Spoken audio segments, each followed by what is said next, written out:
Hello বন্ধুরা, আজ আমি আবারও তোমাদের সঙ্গে একটা ছোট্ট ভিডিও শেয়ার করছি। তো কদিন আগেই ছিল ছট পুজো। তো এখানে ছট পুজোর প্রসাদ রয়েছে, যেটা কিন্তু অপু নিয়ে এসেছিল আমার জন্য। আমি ঠেকুয়া খেতে খুবই ভালোবাসি, সেই জন্য নিতেশ দাদের বাড়ি পুজো হয়েছিল, তাই ও আমার জন্য নিয়ে এসেছিল।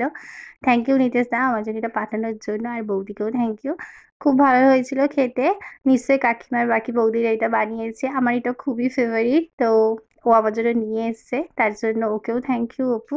তো আমি ওর জন্য কিছু খাবার বানিয়েছিলাম, কারণ ও যখন আমার পছন্দ মতন খাবার এনেছে, আমিও তো ওর জন্য কিছু বানাবো। তো এখন বাড়ি চলে যাবে, তো সেই জন্যই ওকে খাবার গুছিয়ে দিলাম। এখানে মাছের ঝাল রয়েছে, যেহেতু ও দুপুরে খায়নি, রাত্রিবেলা খাচ্ছে, সেই জন্য মাছের ঝাল রয়েছে। আর এখানে ফুলকপি আলু দিয়ে তরকারি করেছিলাম, পরোটা করেছিলাম।